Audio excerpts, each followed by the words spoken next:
My name is Emily, and this is my story. It's not your typical fairy tale, but it's mine, and I wouldn't change a thing. I'm 29, have a great job, a loving husband, Alex, and a cozy little house we call home. But life wasn't always this kind to me. 10 years ago, I was a different person. At 19, I found myself lost in a whirlwind of corporate parties and social drinking.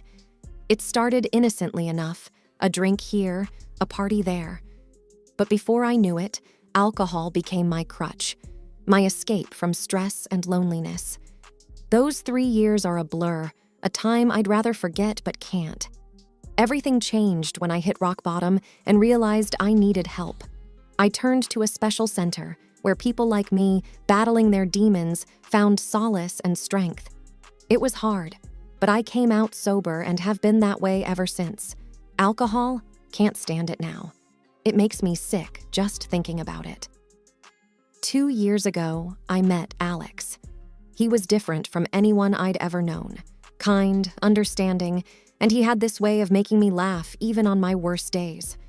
We had a whirlwind romance, and I knew he was the one. But I couldn't start a life with him holding on to my secret. So, one evening, I told him everything. My struggles, my rehab, my sobriety.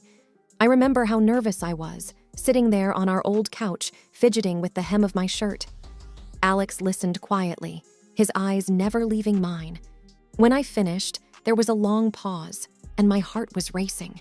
Then he said something I'll never forget. "Emily, your past doesn't define you. It's who you are now that matters." He hugged me, and at that moment, I knew I was safe with him. We got married a year later. It was a beautiful ceremony, simple yet perfect. But then came the reception, and with it, my first encounter with Diane, Alex's mother. I always knew she was a bit intense, but that day, she cornered me with a question that caught me off guard. "Why aren't you drinking, Emily? It's your wedding," she asked, a glass of champagne in her hand. I felt my throat go dry. Alex had told me to be honest, so I was. "I don't drink, Diane. I used to have a problem with alcohol, but I've been sober for years now." The look on her face was a mix of shock and something else. Contempt? It was hard to tell. "An alcoholic," she muttered under her breath. I felt my heart sink. Alex jumped in. "Mom, it's not like that. Emily's overcome so much. She's the strongest person I know." Diane didn't say anything more, but her cold stare stayed with me. That was the beginning of our rocky relationship. Little did I know, it was just the tip of the iceberg. After the wedding, life with Alex was everything I dreamed of. But there was a shadow hanging over us, and that shadow had a name. Diane, my mother-in-law. She never said anything outright about my past, but her disapproval was clear as day. It started with small comments. "I'm just surprised Alex chose someone with your history," she'd say, or, "In our family, we usually handle our problems without making a fuss." Each word was like a tiny needle poking at my confidence. One Sunday, we were invited to dinner at Diane's. Alex was in the kitchen helping his dad with the grill, and I was left alone with Diane in the living room. The air was stiff with unspoken words. "So, Emily, how's work?" Diane asked, not even looking up from her magazine. "It's going well, thanks. Just finished a big project," I replied, trying to sound cheerful. She hummed, her eyes still on the pages. "I just hope you're not overworking yourself. We wouldn't want any old habits to resurface." I felt a flush of anger, but I bit my tongue. Arguing with Diane wasn't going to help. "I'm doing fine, Diane. Thanks for asking." Alex walked in then, saving me from more of Diane's jabs. "Everything okay in here?" he asked, glancing between us. "Perfect," Diane smiled, as if our previous conversation never happened. "Just chatting with Emily about her job." The dinner was tense, at least for me. Diane played the gracious hostess, but her eyes kept darting to me, like she was waiting for me to slip up. I stuck to water, even though the wine was flowing freely around the table. After dinner, When we were alone, I told Alex how I felt. "I don't know, Alex. It's like she's always judging me, waiting for me to make a mistake." Alex put his arm around me. "I know my mom can be tough, but she just needs time. She'll come around, you'll see." I wanted to believe him, but deep down, I knew it wasn't that simple. Diane had made up her mind about me, and nothing I did was going to change it. The drive home was quiet. I stared out the window, lost in thought. Alex reached over and squeezed my hand. "We'll get through this, Em, together." A few months had passed since the wedding, and Alex's family planned a big gathering. It was a sort of annual tradition, a summer barbecue where everyone from his side of the family would come. I was nervous, but Alex reassured me that it would be fine. The day was sunny and warm, perfect for a barbecue. Everyone was there, aunts, uncles, cousins. The backyard buzzed with laughter and chatter. I tried to blend in, helping with the food and setting up tables, but I couldn't shake off the feeling of being watched. Diane was there, of course, floating around, greeting everyone. Then, during lunch, she called for everyone's attention. My heart sank. I had a feeling I knew what was coming. "Family," Diane began, her voice loud and clear. "I think it's important we all know who we're welcoming into our family. Emily, here, has a past. She's a recovering alcoholic." The words hung in the air. I felt every eye in the backyard on me. My face burned with embarrassment and anger. Before I could say anything, Alex's Uncle Mike, who I hadn't spoken to much before, stood up. "Well, Diane, since we're sharing, I might as well say I'm 10 years sober myself. It's not easy overcoming something like that. Takes a lot of courage and strength." I looked at him, surprised and grateful. Diane's face tightened, but Mike continued.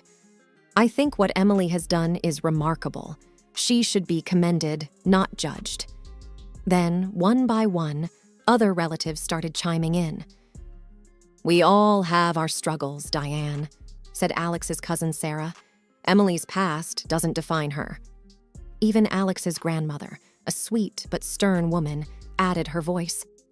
"Diane, dear, this isn't the time or place. Let's be a family that supports, not one that tears down." Diane was outnumbered. She mumbled something about just being concerned and walked off. Alex came over and gave me a tight hug. "See? They love you." The rest of the afternoon went surprisingly well. Uncle Mike even shared a bit of his own story with me, and I felt a sense of belonging I hadn't expected. It was like his words had broken some invisible barrier, and I found myself chatting and laughing more freely. As we drove home, I felt a mix of emotions. I was still upset about Diane's stunt, but I was touched by the unexpected support from Alex's family. "Your family is amazing, Alex," I said, leaning back in the seat. "Yeah, they're pretty great," he replied, smiling. "And now they're your family too." The support from Alex's family at the barbecue gave me a much-needed boost, but Diane wasn't the type to give up easily. I started noticing little things that didn't sit right with me. It began with a casual family dinner at Diane's house. She had always kept a few bottles of wine around, but that night, the dining room looked like a minibar. Bottles of all sorts were displayed prominently. I caught her eyeing me, almost as if she was daring me to take a drink. "Mom, you've outdone yourself with the drinks," Alex commented, unaware of the tension. "Oh, you know me? I like to have options for our guests," she replied, her voice too sweet. I stuck to water, but I couldn't shake the feeling that this was more than just hospitality. A few days later, Alex and I were at home when he mentioned something that made my heart drop. "Mom's been suggesting I should relax more, have a drink in the evening. She even gifted me some fancy scotch." I tried to keep my voice steady. "That's nice of her, but you don't have to drink if you don't want to." He laughed. I know. Just thought it was a bit odd, her insisting on it." That's when it hit me. Diane wasn't just targeting me. She was trying to weave alcohol back into our lives through Alex. The last straw was a conversation I accidentally overheard. I was at Diane's house, helping her set up for another family event. I thought she was in the garden, so I was surprised when I heard her voice coming from the living room. Peeking in, I saw her talking on the phone, not noticing me. "I'm telling you, she'll slip up eventually," Diane was saying. "If she's around alcohol enough, she'll go back to her old ways. Then Alex will see I was right about her." I felt sick to my stomach. She was plotting against me, trying to make me relapse. I didn't know what to do. Confront her? Tell Alex? I felt trapped and scared. At home, I sat Alex down and told him everything. The drinks at dinner, the scotch, and what I overheard. He was shocked. "Mom wouldn't do that, Emily. Maybe you misunderstood." "I wish I did, Alex, but it's all adding up. She's trying to make me drink again." Alex looked torn, caught between his wife and his mother. "Let me talk to her, okay? This has to be a misunderstanding." The days after my talk with Alex were filled with tension. He said he spoke to Diane, but things didn't change much. I was on edge, always careful around her, especially with drinks. Then, something wonderful happened that brought a glimmer of hope. I found out I was pregnant. Alex and I were over the moon. We shared the news with Diane, hoping it might soften her attitude. "Oh, a baby," Diane said, her voice flat. "That's news. Congratulations." Her reaction was underwhelming, but I didn't let it bother me. I was too happy about the baby. A couple of weeks later, Diane invited us over for dinner again. I was cautious, given her recent behavior, but Alex convinced me to give her another chance for the sake of family harmony. Dinner started off well enough. Diane was on her best behavior, or so it seemed. Then came dessert, a cake that Diane had baked herself. "It's a special recipe," she said, serving us generous slices. I took a bite and immediately knew something was off. There was a strong taste of alcohol, cognac maybe. I put my fork down, feeling nauseous. "Diane, is there alcohol in this cake?" I asked, trying to keep my voice steady. She looked surprised, then chuckled. "Oh, just a splash for flavor. It's completely cooked off. Don't be so dramatic, Emily." I pushed the plate away, feeling betrayed and sick. Alex was frowning. "Mom, you know Emily doesn't drink. Why would you add alcohol to the cake?" Diane's attitude shifted. "It's just a cake, Alex. If she's so sensitive, maybe she shouldn't be eating dessert." I couldn't take it anymore. I excused myself and went outside for air. Alex followed me. "I'm sorry, Em. I don't know what's gotten into her." "I told you, Alex. She's doing this on purpose. She knows I'm pregnant and still she—" Alex hugged me. I know. I'll talk to her again. This isn't right." But talking seemed pointless. Diane had crossed a line. I couldn't trust her, not with me, not with our baby. And the worst part? I felt like Alex was still struggling to see how deep this went. That night, I lay awake, thinking about everything. Diane's actions, Alex's reluctance to fully confront her, our baby's future. I needed to protect my family, but I felt so alone in this fight. The incident with the cake stayed with me. I couldn't shake off the feeling of betrayal. I tried to talk to Alex about it, but it felt like he wasn't fully grasping the seriousness of his mother's actions. One evening, we were sitting in the living room, and I decided to bring it up again. "Alex, I can't stop thinking about the cake Diane made. It's like she's testing me, pushing my limits." Alex looked up from his book, his expression one of concern mixed with frustration. "Em, I know it seems that way, but maybe you're reading too much into it. Mom can be insensitive, but I don't think she's doing it to hurt you." I felt a surge of frustration. How can you say that? After everything? She's not just being insensitive, she's being malicious. And with the baby on the way, I don't feel safe around her. Alex sighed, putting his book down. "I know you're upset, but that's still my mom you're talking about. Maybe we just need to give her some space, let things cool down." I couldn't believe what I was hearing. Give her space. Alex, she's trying to sabotage me. I overheard her planning it. What more proof do you need? He ran his hands through his hair, a sign that he was getting stressed. I just can't believe she'd go that far. I'll talk to her again, okay? I'll make her understand that she can't keep doing this. But his words didn't reassure me. It felt like he was still in denial about his mother's intentions. And the more he tried to downplay it, the more isolated I felt. The next few weeks were tough. I started avoiding Diane as much as possible, which wasn't easy with all the family events. And every time I had to see her, I was on high alert, worried about what she might say or do. Then one day, something happened that made me question everything. Alex and I were at a family barbecue, and I overheard a conversation between Diane and one of her friends. "Yes, I've been trying to get through to Emily," Diane was saying, her voice dripping with fake concern. "I'm just worried about her, with the baby and all.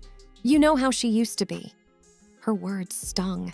It was like she was painting herself as the concerned mother-in-law while making me look like an unstable mess. I confronted Alex about it on the drive home. "She's telling people she's worried about me, making it sound like I'm a ticking time bomb." Alex's response was quiet, uncertain. "Maybe she's just trying to find a way to connect with you, in her own way." I felt a rush of disappointment. Her own way? By making me look bad? Alex, why can't you see what she's doing? He didn't have an answer, and the rest of the drive home was silent. The tension in our home was becoming unbearable. Alex was trying to keep the peace, but I could see he was torn. I knew I had to do something drastic to show him the truth about his mother. One night, I sat him down at our kitchen table. "Alex, I have an idea, but I need you to trust me. It's the only way to show you what your mom is really like." He looked hesitant. "What are you thinking?" "I want to set up a sting operation. I'll pretend to fall off the wagon, get drunk, and call your mom over. We'll see how she reacts when she thinks I'm alone and vulnerable." Alex was shocked. That's a big risk. What if it backfires?" "It's a risk I'm willing to take. I need you to see her true colors. Will you help me?" After a long pause, he nodded. "Okay, I'll do it, but I'll be right there, hiding, just in case." The plan was simple but risky. A few days later, I called Diane, pretending to be drunk. "Diane, can you come over? I'm not feeling good. Alex is at work, and I don't know what to do." I could hear the eagerness in her voice. "I'll be right there, Emily." We set everything up. Empty wine bottles were scattered around, and I lay on the couch, pretending to be passed out. Alex hid in the bedroom, ready to come out when needed. Diane arrived in record time. As soon as she saw me, a smile spread across her face. "I knew it. I knew you'd slip up eventually." I stayed still, listening as she continued. "You're going to ruin my son's life. But don't worry, I'll make sure he knows the truth about you." Then she said something that chilled me to the bone. "It's better this way. If you lose the baby because of your drinking, it's for the best." That's when Alex stormed out of the bedroom. "Enough, Mom! How could you say such things?" Diane turned, her face a mix of shock and anger. "Alex, what is this? Why are you here?" He was livid. "I heard everything, Mom. How could you be so cruel? How could you want harm to come to Emily and our baby?" Diane tried to backtrack, but the damage was done. Alex had heard everything. He told her to leave and not come back until she could accept and respect us. After she left, Alex turned to me, his eyes filled with remorse. "I'm so sorry, Emily. I should have believed you. I never thought she could be so hateful." I was shaken, but relieved. "It's okay, Alex. Now you know. We need to protect our family, and that includes protecting ourselves from your mom." He hugged me tight. "You're right. You and the baby are my priority. I'm sorry it took me so long to see the truth." After the confrontation with Diane, there was a palpable shift in our home. Alex was deeply troubled by his mother's actions and words, and I could see the conflict tearing at him. We knew things couldn't continue as they were. A few days later, Alex sat down across from me, a serious look in his eyes. "I spoke to Mom," he began, his voice heavy. "I tried to explain how her actions and words have hurt us, especially what she said about the baby." I held my breath, bracing myself. "And how did she take it?" He shook his head, pain etched on his face. "She wouldn't listen, Em. She just kept saying things, terrible things. She called our baby the child of an alcoholic. She refuses to accept you or our child as part of the family." I felt a sharp sting in my heart. The words cut deep, but I wasn't surprised. "So what happens now?" Alex reached for my hand, his grip firm. "I told her she's not welcome in our house anymore, not until she can respect us and our family. I can't let her hurt you or our baby." The finality in his voice was something I'd never heard before. "Are you sure about this, Alex? She's your mother." He nodded, resolute. "I am. You and our baby are my priority now. I love my mom, but I can't allow her to continue treating us this way." The decision to cut ties with Diane was a hard one, especially for Alex. But it was necessary for the well-being of our little family. We needed peace, stability, and love, things that Diane, in her current state, couldn't offer. In the following weeks, we focused on each other and the arrival of our baby. It was a time of mixed emotions. There was the joy of anticipation, but also the sadness of the rift in the family. Yet, through it all, Alex and I grew closer, our bond strengthened by the challenges we had faced. As I looked ahead, I knew there would be more obstacles, more tough decisions, but I also knew that together, Alex and I could face anything. We had chosen a path of love and respect for ourselves and for our child. And that made all the difference.